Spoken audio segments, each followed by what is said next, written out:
Hey guys, what's up? And welcome back to my channel. It's Josh, and today I wanted to share with you two new purchases.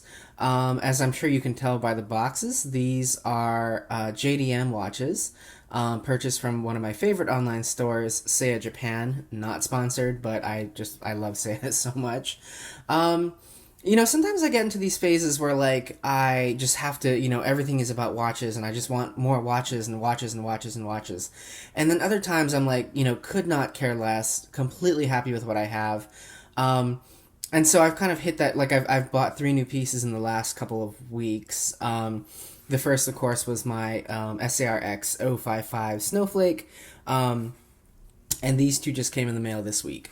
So I have not had enough time to spend with them to do like a thorough review, but I know that you guys like to see the watches kind of as soon as I buy them. So that's what we're going to do today. We're just going to take a look at these guys. I'll tell you a little bit about why I bought them, what I think, kind of initial first thoughts. And then as always, I will come back on and do like a proper review after I've had them and I feel like I know them well enough. So let's just dive in here. This is the beautiful Casio Oceanus S100 AFJ something something something. I will put the name down in like a banner here on the screen. It doesn't really have any kind of like special name.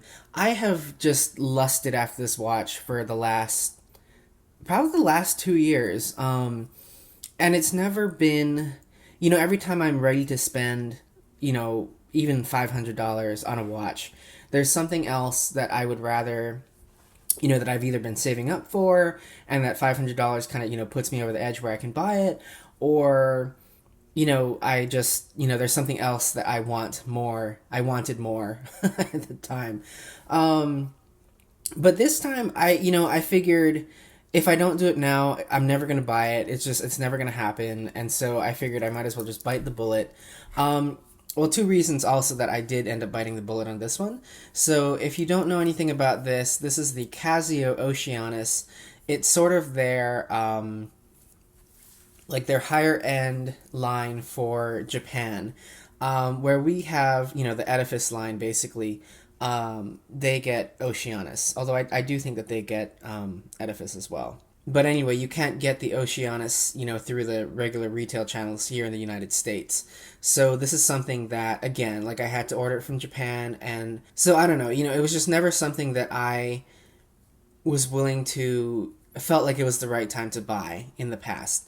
But what actually kind of changed my mind and made me decide to go ahead and buy this guy now is, as you may know if you watch my channel, I recently bought the SARX055 baby Grand Seiko Snowflake, the Presage SARX055. And that guy has a titanium band. And I was really, really on the fence about titanium. I thought it would feel cheap. I thought, it wasn't going to be my thing. And while it's still not like, I wouldn't want to have all my watches be titanium, I'm really happy with the way that one wears, the way it feels. And this guy also is titanium. So this whole bracelet and case is titanium. Now, what you'll see kind of on the watch forums, and if you watch like Patrick Marlett's video, is that the casing on this guy, like the case and bracelet, I suppose, are allegedly made in the same factory as Grand Seiko. So that means like Casio advertises that this one has like basically the Zaratsu finishing and all of that kind of Grand Seiko detail. I don't agree one bit with any of that. It's not that it's not a really nice watch, but it definitely, like, I wouldn't stack this up next to a Grand Seiko. I mean, it's not, this is a $500 watch.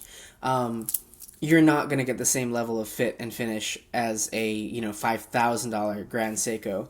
In many ways, I honestly feel like this is maybe just on par with like that Seiko Presage that I have. It's a really beautifully finished watch. There's no, there are no rough edges. The bracelet drapes really, really nicely. Everything is finished just really, really beautifully, but not $5,000, beautifully. Like, the same thing that I tend to say with the Presage. It's a great value, and I think you're getting a great bargain for the quality, for the finish, and everything like that. But if you're going into either the Presage or something like this, expecting that it's going to feel like a Grand Seiko, you're going to be so butthurt. Like, it's going to be butthurt population U. Because, and just realistically, you're not going to get the same fit and finish as a Grand Seiko on a $500 or $1,000 watch. It's not going to happen. So, just want to throw that out there. That's my personal opinion. I know that, Patrick Marlett said, yeah, it feels just like a Grand Seiko. I'm not going to get into that. But anyway, but yeah, so really happy with this. Look at that anti-reflective coating that's on that domed sapphire crystal. The face, I will say though, the face on the crystal on this is as good as that Presage. Like as we're looking at it here, it basically doesn't even look like there's a crystal on there, does it? I mean, so beautifully finished. The now one of the things about this watch is that it's got those blue accents, and you can probably see it here as we play with it under the light. You can see kind of flashes of blue. There is, I mean, if you know this watch, obviously you've seen pictures of it. There is a blue kind of accent ring around the edge of the crystal, and you can really see it there at about 3 o'clock. Oh yeah, there you can see it. So that is, it's not the sapphire crystal making that color. It's actually a kind of like a finishing right on the edge of the dial there of that chapter ring. It's really not noticeable, and I mean, unless you're looking at it like under bright lights, like we are here. And same with the blue on the, like on the indices. You do get some, like you can definitely see the blue in real life and everything, but it doesn't look cheap. Like I know that some people who have discussed this watch on the forums say, ugh, that looks cheap and blah blah blah blah. It really doesn't in real life. I mean, and again, you have to understand that you're buying a $500 watch, but all things considered, I think it is a, you're not buying this with the intention of getting like, something like that snowflake that is so just polished and distinguished. This guy definitely has character to it, and I think that's part of what makes this watch, so special. Okay, because I don't really, I'm not trying not to make this video go too long. The other reason I bought this watch was because this G-Shock is one of my favorite watches, I have to be honest. I've had this probably for the last, I don't know, the last at least 8 years, but probably longer than that. These guys both are, well, let's look at this guy first again really quickly. So you see where it says tough movement? This guy has the, oh, there we go. Tough movement is basically the combination of multiband 6 radio-controlled atomic time, in addition to, the wave scepter, which is basically the same thing, and then tough solar. So yes, this is a quartz watch. No, you won't need to change the battery every 2 to 3 years. And what's really crazy is that both of these update. So I am well within the range for the Fort Collins atomic time station. So these guys both update every night here in my house. And you can really see, like, look at where the seconds on the G-Shock, the 20, like where the seconds are here and then on the Oceanus. They are bang up to date, like exactly the same. They're running at, like, this watch will always be accurate. This watch will be more accurate than a chronometer, any kind of certified chronometer. So really, really happy with that. And I really, I've just loved my G-Shock for so many years. But I did think that I wanted something with the the Casio durability, the Casio reliability, that just looked a little bit more, polished, a little bit more adult, maybe, if you will. Not the G-Shocks, are not adult watches, but I bought that thing when I was a teenager. So really, really happy with this guy. I am so excited to wear it a little bit more. I will definitely come back on with a full review after I've had it for a while. Okay, the second watch I recently picked up is this guy. This is a JDM Seiko. This is the SARY055. I don't really know why I bought this. That sounds terrible. No, I bought it because I've always really wanted to see, one of the lower end, not lower end, but one of the more affordable, well, I guess they're all affordable, one of the cheaper, I'm just going to say it, one of the cheaper Seiko JDM Presage models. This is the SARY055. I think I just said that. This has the 4R15 movement. No, 4R35 movement.